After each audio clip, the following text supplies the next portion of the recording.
பாஜக கூட்டணி வெற்றி பெறக்கூடிய கூட்டணியாக நடந்துகிட்டு இருக்கு. வெற்றி பெற போகக்கூடிய கூட்டணியாக தொடர்ந்து நடைபெறும்.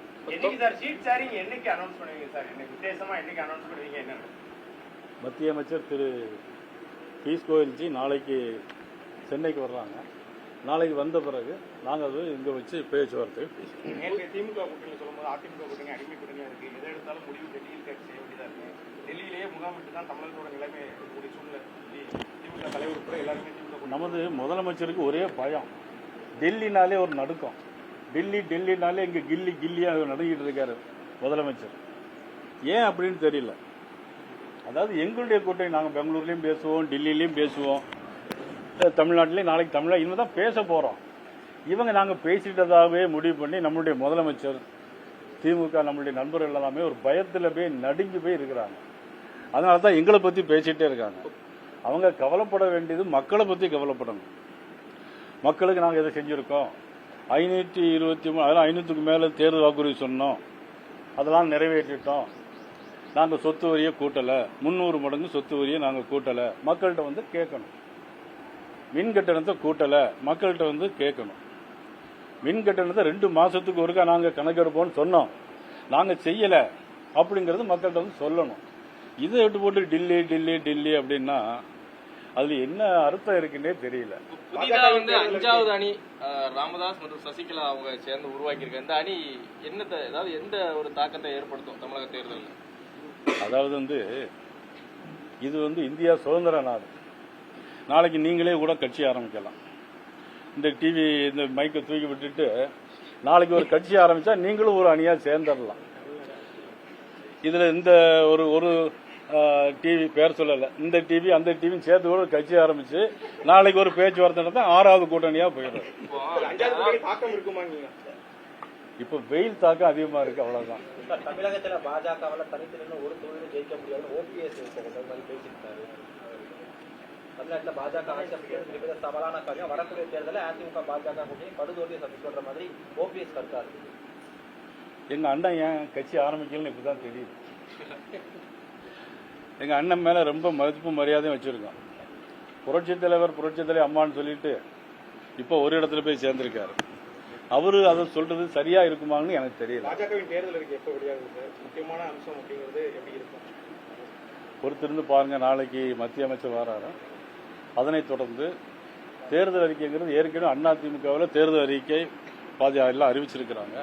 அதனைத் தொடர்ந்து ஒரு சில கருத்துக்கள் எங்களுடைய கருத்துக்கள் இருக்கு. பீகார் மாடலை போலவே தமிழ்நாட்டில் வந்து உருவாகும் அப்படின்னு சொல்லி டிடிவி சொல்லியிருக்காங்க. அதை வந்து அரசியல் விமர்சகர்கள் தலைவர்கள் என்ன சொல்றாங்கன்னா, அப்ப பீகாரை போலவே நிதிஷ்குமாரை போலவே தமிழகத்துல இப்போ கூட்டணி வெற்றி பெற்று முதலமைச்சர் இபிஎஸ் ஆனா அவருக்கு நிலையும் அதுதான் அப்படியா அப்படின்னு எடுத்துக்கலாமா அப்படின்லாம் கேட்கறாங்க. இது நீங்க ஏன் பீகாருக்குலாம் போறாங்க? தமிழ்நாட்டுக்குள்ளே இருப்போம். முதல்ல தமிழ்நாட்டு தேர்தல் முடிப்போம், அது பிறகு பீகாருக்கு போகலாம். பீகார்ல என்ன நடக்கு அப்படிங்கிறது உங்களுக்கு எல்லாம் தெரியும். தெரிந்திருந்தே ஊடகங்கள்ல இதெல்லாம் கேட்குறீங்க. நீங்க முதல்ல நீங்க உங்க கூட்டணியை விடுதலை சிறுத்தைகளுக்கு எத்தனை சீட் கொடுத்துருக்கீங்க, பேசி முடிச்சிட்டீங்களா அப்படிங்கிறத முதலமைச்சர்கிட்ட கேளுங்க. அதுக்கப்புறம் நம்ம மற்றெல்லாம் கடுமையான பிரச்சனைகள் தான் இருக்கு அப்படின்னு இல்லை, அது அவங்களுடைய கூட்டணி. அது எப்படி நடந்தால் நமக்கு அவசியம் இல்லை. இருந்தாலும் மக்களுக்கு நன்மை செய்யணும். அந்த கூட்டணி செஞ்சிருக்காங்களா 5 வருஷம்? இதுதான் எங்களுடைய கேள்வி. அவங்க வந்து சீட்டு கொடுக்கலாம், கொடுக்காம இருக்கலாம். அவங்க வந்து ஒரு சீட்டு கூட வாங்காம கூட கூட்டணி சேரலாம். எங்களை பொறுத்தவரை மக்கள் நலன் சார்ந்த கூட்டணியா? 5 வருஷம் ஆட்சி பண்ணீங்களே, 22,000 கிலோ கஞ்சா பிடிச்சிருக்காங்களே.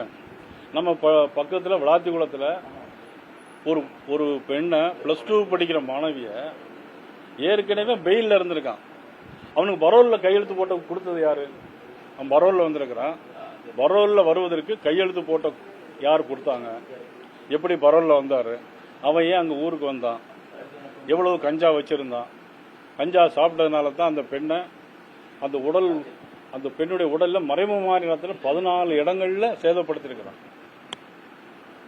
நம்ம நினைச்சு பாருங்க, நம்ம வீட்டில் அந்த மாதிரி எல்லாம் ஒரு சம்பவம் நடந்தா எவ்வளவு வேதனை, அந்த பெற்ற தாய் தகப்பங்களுக்கு எவ்வளவு மனவேதனை இருக்கும். இதுக்கெல்லாம் காரணம் என்ன? கஞ்சா, போதைப் பொருட்கள். இதை நம்ம முதலமைச்சர் தடுத்து நிப்பாட்டியிருக்காங்களா? நம்ம முதலமைச்சர் அதை தடுத்து நிப்பாட்டியிருக்காங்களா இந்த 5 வருஷத்துல? எனக்கு நண்பர் இதை தடுத்து நிப்பாட்டி மக்கள் நலன் சார்ந்த பிரச்சனையை பேசணும் தவிர டில்லி டில்லி டில்லின்ட்டு டில்லியில் பேசினா என்ன, தமிழ்நாட்டில் பேசினா என்ன? டெல்லி தமிழகத்துக்கு நல்லதுதான் செய்யும். நீங்க 14 லட்சம் கோடி ரூபா இந்த கடந்த பிரைம் மினிஸ்டர் மோடி வந்த பிறகு 14 லட்சம் கோடி ரூபா தந்துருங்க. நீங்கள் போறீங்களா 4 வழிச்சாலை டில்லி போட்டது, நம்ம ஊரில் தாளையத்து மேம்பாலம் எல்லாம் வரிசையாக இன்னைக்கு பார்த்தீங்கன்னா அவ்வளோ மேம்பாலம் 4 வழிச்சாலை யார் போட்டது? மோடிஜி போட்டது, டில்லி போட்டது. தூத்துக்குடி விமான நிலையம் 350 கோடி ரூபா மோடிஜி போட்டாங்க, டில்லி போட்டது. திருச்சி விமான நிலையம் 650 கோடி ரூபா மோடிஜி போட்டாங்க, டில்லி போட்டது. இன்னைக்கு ரேஷன் கடையில் நீங்கள்லாம் நம்ம எல்லாம் பொருள் வாங்கிட்டு இருக்கோம். மத்திய அரசு மோடிஜி அதை ஃப்ரீயாக கொடுக்குறாங்க. வாங்கி கொடுக்கறது தான் நம்மளுடைய முதலமைச்சர். ஆனால் அவரே கொடுக்குற மாதிரி பேசுகிறாங்க. இன்னும் 3 லட்சம் வீடு கட்டி கொடுக்க வேண்டிய பாக்கி இருக்கு. முதலமைச்சர் அதை செய்யலை. மத்திய அரசு பங்கு 60% இருக்கு. ஒவ்வொரு வீடு கட்டுறதுலையும் 60% மோடி அவருடைய பங்கு, மத்திய அரசுடைய பங்கு இருக்கு. இதெல்லாம் விட்டு போட்டு டில்லி டில்லி அப்படின்னா நீங்களும் மைக்கை நீட்டிட்டு கேட்டுக்கிட்டே இருக்கிறீங்க. அதுல என்ன தவறு இருக்கு? இப்ப எனக்கு நிறைய பேர் வீட்டுக்கு வராங்க, கூட்டம் போட்டு பேசுறோம். நயினாராயன் தனியா கூட்டம் போட்டு பேசுறான்னு சொன்னா அதுல என்ன ஒரு இதுதானே? அதிமுகவோட கூட்டணி கட்சியில் ஆபீஸ் எல்லாமே டெல்லி அமித்ஷா பக்கத்திலே மாற்றிடலாம். நான் வாங்கி பக்கமாக போயிட்டு வரேன்ற மாதிரி அமைச்சர் சேகர் பாபு விமர்சனம் பண்ணிருக்கிறாரு. டெல்லி பயணப்பட்டு வேணா அவர் வந்து சேரட்டும். அதுல பாஜக மாநில தலைவர் சாத்தூர் தொகுதியை தேர்வை செஞ்சிருக்காங்க அப்படின்னு சொல்லி பரவலான கருத்துக்கள் பேசிட்டு இருக்கு. நீங்களே அவங்க வாயால் அதுக்கு ஒரு விளக்கம் கொடுத்தீங்கன்னா கரெக்டா இருக்கும். அதாவது திருநெல்வேலி தொகுதி மக்கள் என்ன இந்த 5 முறை சட்டமன்றத்திற்கு, 1 முறை பாராளுமன்றத்திற்கும், சில நேரங்களில் நான் ஓட்டு கேட்காமலேயே எனக்கு 65,000, 70,000, 80,000, 90,000 வாக்குகளை தந்த மக்கள். ஏன்னா ஒவ்வொரு காலகட்டத்திலையும் பெரிய பெரிய தலைவர்கள் மாறிடுறாங்க. கருணாநிதி அவர்கள் எல்லாம் பார்த்தீங்கன்னா குளித்தலைத்தூரில் இருந்திருக்காரு, திருவாரூரில் இருந்திருக்காரு, அண்ணா நகரில் இருந்திருக்கிறாங்க. அதுக்காக நான் அவர்களோட என்னோட ஒப்பிட்டு பேசலை. நாங்குநேரி, ராதாபுரம், திருநெல்வேலி 6 சட்டமன்றமும் எனக்கு மிக நெருங்கிய நான் வந்து நல்ல ஓட்டு வாங்கியிருக்கிறேன். எதில் வேணாலும் போட்டி போட்டு. அரசியல் கருத்துக்கள் அடிப்படையில் சார் கேரளா எலெக்ஷன்ல பாத்தீங்கன்னா பினராயி விஜயன் வந்து திருப்பி ராகுல் காந்தியே பிஜேபியோட பி டீம்னு சொல்றாரு. இந்த மாதிரியான அரசியல் கருத்துக்கள் வந்து ஒரு தேர்தலோட மிக மிஞ்சிய அழுத்தத்தை கொடுக்குதுன்னு நினைக்கிறேன். நீங்கள் ஆயாள்கிட்ட போய் சம்சாரிக்கணும்.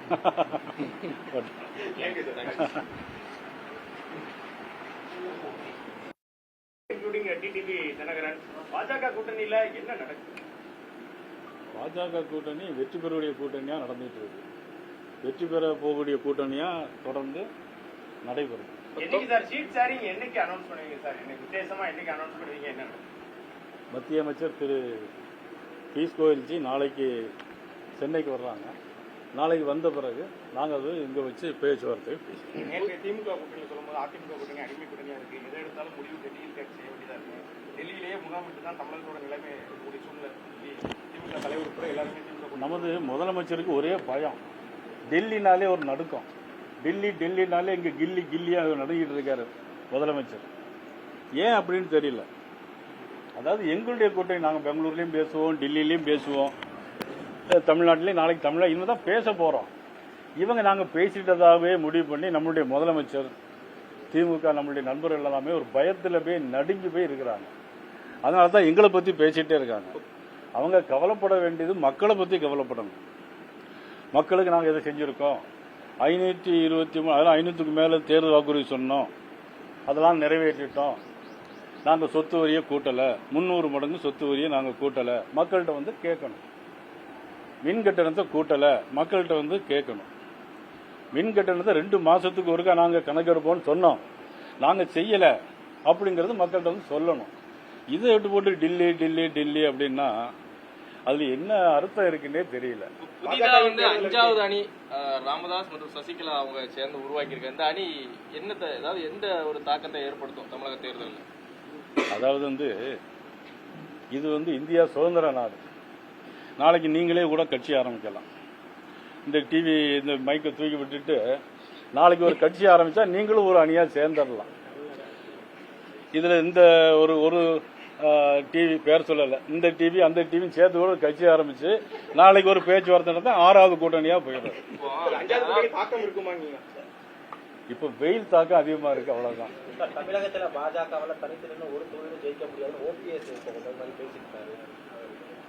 தமிழ்நாட்டுல பாஜக ஆட்சி அமைக்கிறது மிக சவாலான காரியம். வரக்கூடிய தேர்தலில் அதிமுக பாஜக கூட்டணி படுதோல்வியை சந்திக்கின்ற மாதிரி ஓபிஎஸ் கருத்தா இருக்கு. எங்க அண்ணன் ஏன் கட்சி ஆரம்பிக்கலன்னு இப்பதான் தெரியுது. எங்க அண்ணன் மேல ரொம்ப மதிப்பு மரியாதையும் வச்சிருக்கோம். புரட்சித் தலைவர் அம்மான்னு சொல்லிட்டு இப்போ ஒரு இடத்துல போய் சேர்ந்திருக்காரு. அவரு அதை சொல்றது சரியா இருக்குமான்னு எனக்கு தெரியல. பாஜகவின் தேர்தல் அறிக்கை எப்போ வெளியாகுது சார்? முக்கியமான அம்சம் அப்படிங்கிறது எப்படி இருக்கும்? பொறுத்திருந்து பாருங்க, நாளைக்கு மத்திய அமைச்சர் வராரு. அதனைத் தொடர்ந்து தேர்தல் அறிக்கைங்கிறது ஏற்கனவே அதிமுகவில் தேர்தல் அறிக்கை எல்லாம் அறிவிச்சிருக்கிறாங்க.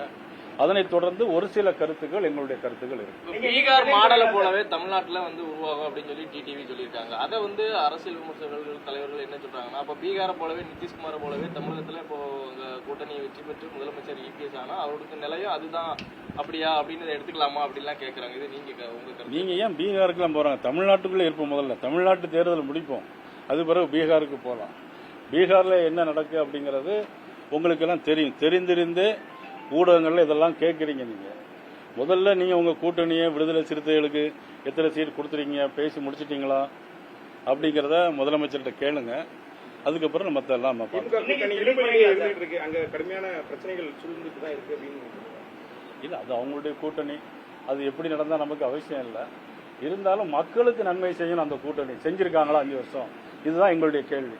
அவங்க வந்து சீட்டு கொடுக்கலாம், கொடுக்காம இருக்கலாம். அவங்க வந்து ஒரு சீட்டு கூட வாங்காம கூட கூட்டணி சேரலாம். எங்களை பொறுத்தவரைக்கும் மக்கள் நலன் சார்ந்த கூட்டணியா? 5 வருஷம் ஆட்சி பண்ணீங்களே, 22,000 கிலோ கஞ்சா பிடிச்சிருக்காங்களே. நம்ம பக்கத்தில் விளாத்திக்குளத்தில் ஒரு பெண்ணை +2 படிக்கிற மாணவிய ஏற்கனவே பெயிலில் இருந்திருக்கான். அவனுக்கு பரோலில் கையெழுத்து போட்ட கொடுத்தது யாரு? அவன் பரோலில் வந்திருக்கிறான். பரோலில் வருவதற்கு கையெழுத்து போட்ட யார் கொடுத்தாங்க? எப்படி பரோலில் வந்தாரு? அவன் ஏன் அங்கே ஊருக்கு வந்தான்? எவ்வளவு கஞ்சா வச்சிருந்தான்? கஞ்சா சாப்பிட்டதுனால தான் அந்த பெண்ணை அந்த பெண்ணுடைய உடல்ல மறைமுகமான இடத்துல 14 இடங்கள்ல சேதப்படுத்திருக்கிறான். நம்ம நினைச்சு பாருங்க, நம்ம வீட்டில் அந்த மாதிரி எல்லாம் ஒரு சம்பவம் நடந்தா எவ்வளவு வேதனை, அந்த பெற்ற தாய் தகப்பங்களுக்கு எவ்வளவு மனவேதனை இருக்கும். இதுக்கெல்லாம் காரணம் என்ன? கஞ்சா, போதைப் பொருட்கள்.